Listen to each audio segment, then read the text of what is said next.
morning, students. I am B.K. Singh. In this class, I will describe about natural resources. Chapter 14, Biology, class 9th.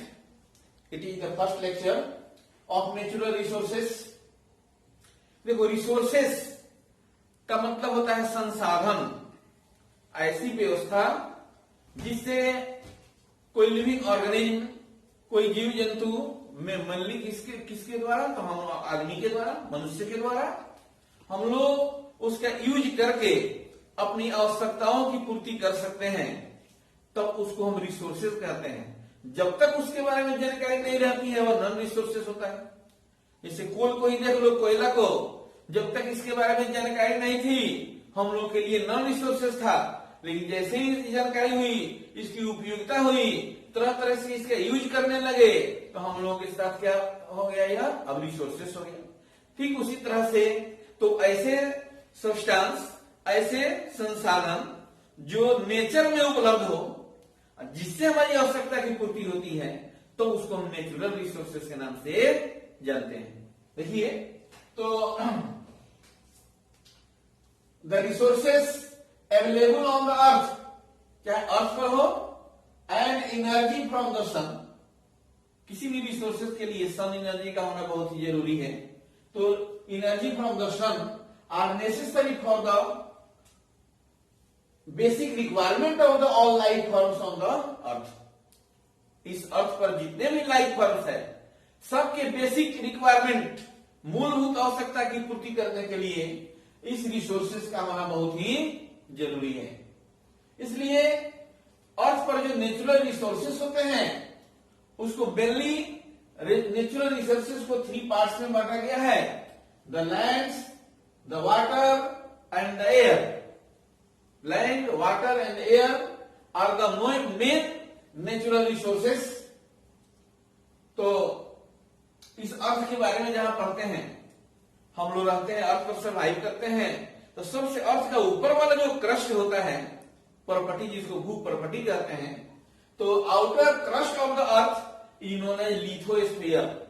आगे और geography में पढ़ते हैं lithosphere, स्टेनोस्फीयर, अलग अलग ग्रुप है, लेकिन हम जो अर्थ क्रस्ट पर जहां पर रहते हैं इसका नाम क्या कहते हैं, हम लोग लिथोस्फीयर कहते हैं।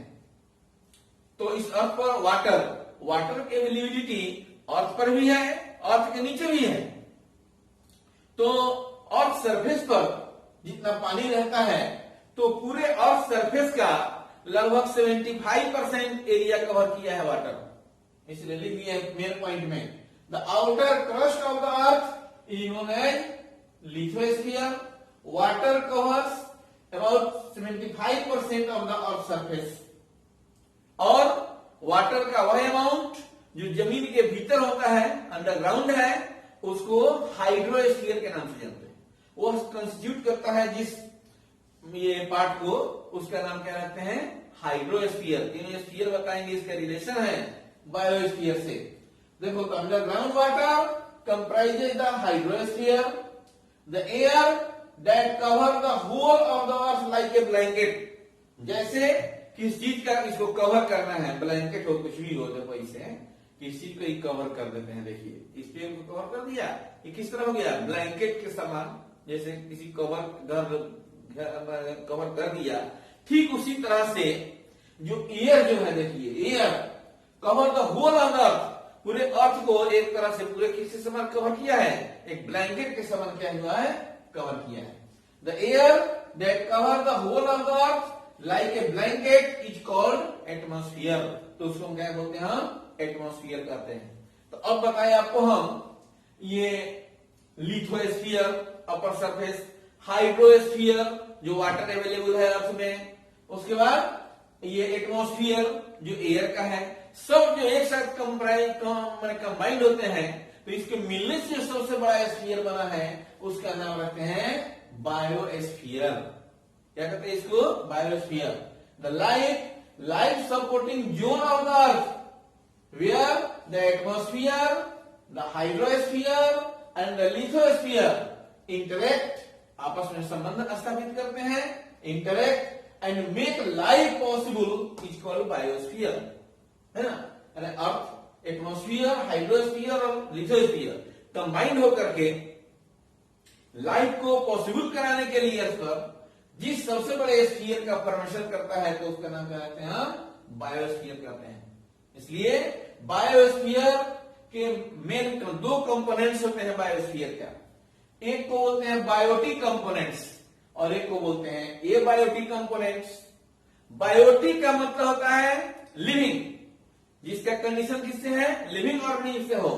इसलिए ब्रैकेट में लिख दिया, देखो ऑल लिविंग थिंग्स कंप्राइजेज, ये कंपोजेड बायोटिक कंपोनेंट्स।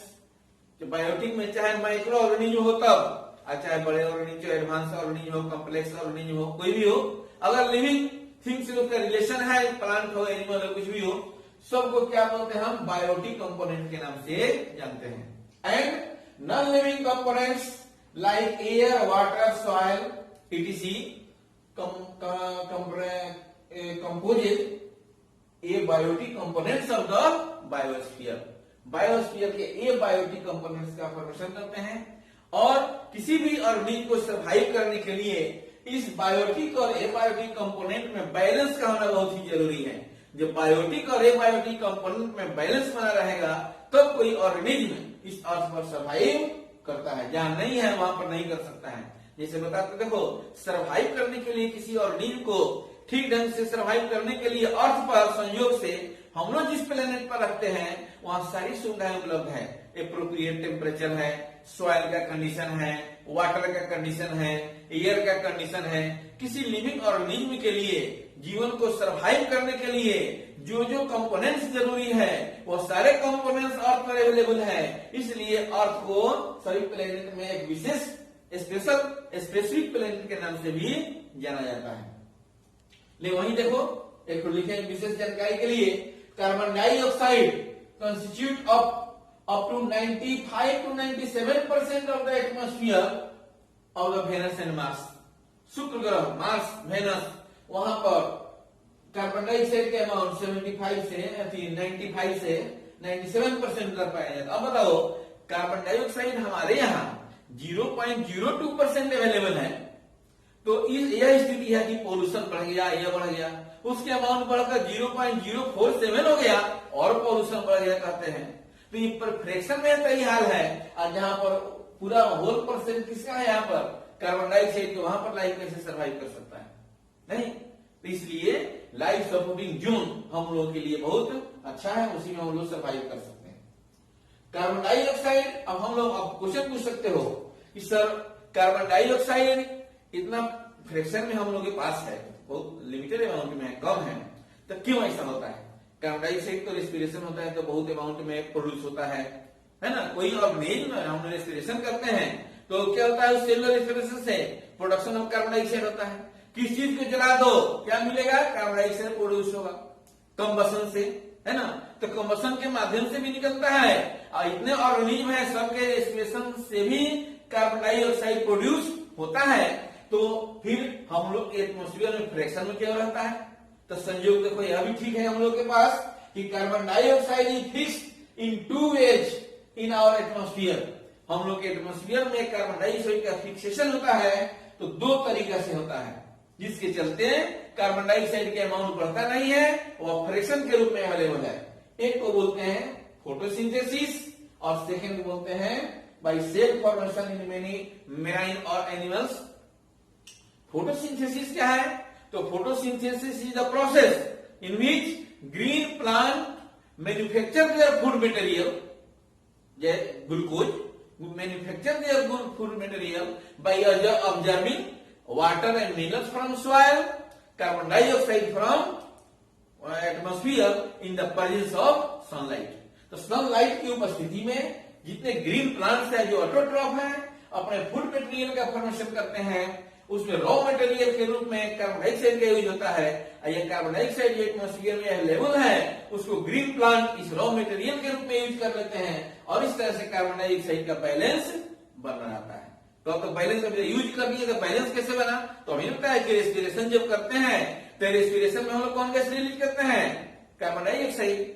और लेते हैं कौन गैस? तो ऑक्सीजन। अब प्लांट फोटोसिंथेसिस करता है रेस्पिरेशन में वो भी लेता है ऑक्सीजन और रिलीज करता है कार्बन डाइऑक्साइड। फोटोसिंथेसिस क्या होता है, तो फोटोसिंथेसिस में वो कार्बन डाइऑक्साइड लेगा और रिलीज करेगा कौन चीज, ऑक्सीजन। तो इस तरह से रेस्पिरेशन और फोटोसिंथेसिस के माध्यम से इस हमारा हम लोग का जो एटमॉस्फेयर है उसमें कार्बन डाइऑक्साइड का बैलेंस बना रहता है और इस तरह से हम लोग सर्वाइव करते हैं। इसलिए कहा जाता है कि वेजिटेशन, ग्रीन प्लांट, हरियाली खूब लगाओ जिससे कार्बन डाइऑक्साइड का बैलेंस, संतुलन बिगड़े नहीं, लिविंग थिंग के सर्वाइव करने में किसी तरह की दिक्कत नहीं हो, इसके माध्यम से। और एक जितने मेराइन ऑर्गेनिज्म है, बहुत सारे, सब नहीं बहुत सारे होते हैं जो अपने साथ बॉडी के चारों तरफ एक कवच, सुरक्षा कवच बनाते हैं, सेल। वही लिख दिए हैं देखो कि by cell formation calcium, water में कार्बोनिक एसिड, हाइड्रोजन से वाटर के में हाइड्रोजन कार्बन, वाटर से रिएक्शन करेगा कार्बन डाइऑक्साइड, तो एसिड जो फॉर्म होता है उसका नाम होता है कार्बोनिक एसिड। इस कार्बोनिक एसिड में भी तो कार्बन डाइऑक्साइड है और उस कार्बोनिक एसिड का यूज करके जो मेराइन एनिमल्स जो होते हैं, समुद्री जीव जंतु होते हैं, घोंगा ये सब देखते हैं, पाइला जिसको बोलते हैं, घोंगा, सीप, ये सब क्या करता है, बॉडी के चारों तरफ कैल्शियम कार्बोनेट का लेयर बनाता है। कैल्शियम कार्बोनिक एसिड के कार्बन डाइऑक्साइड से मिलकर जो साल्ट बनाता है उसका नाम होता है कैल्शियम कार्बोनेट। इस कैल्शियम कार्बोनेट के माध्यम से उसके बॉडी के चारों तरफ क्या होता है, सेल तैयार होता है। इस तरह से वह ये कार्बन डाइऑक्साइड का यूज करता है और वो फ्रैक्शन उसका बना रहता है। आज की क्लास में इतना रहने दीजिए। अगले क्लास में आपको हम बताएंगे कुछ एयर के बारे में, उसके विंड का फॉर्मेशन कैसे होता है, उसका बैलेंस कैसे होगा, क्या क्या होगा, उसके बाद में रेल के बारे में, ये सब चीज जो भी नेचुरल रिसोर्सेस में आएगा उसकी चर्चा हम करेंगे। कोई प्रॉब्लम होगा तो मोबाइल नंबर मेरा डिस्प्ले हो ही रहा है। ऐसे सब कोई क्या करो, मेरे चैनल को सब्सक्राइब कर दो, लाइक करो और बेल आइकन जब दबाओगे तो नोटिफिकेशन ऑटोमेटिक जाते रहेगा आप पर, कोई टेंशन नहीं होगी। जैसे हम लोड करेंगे आपको मिल जाएगा, कोई टेंशन नहीं। ठीक है, ओके, स्क्रीनशॉट ले लो।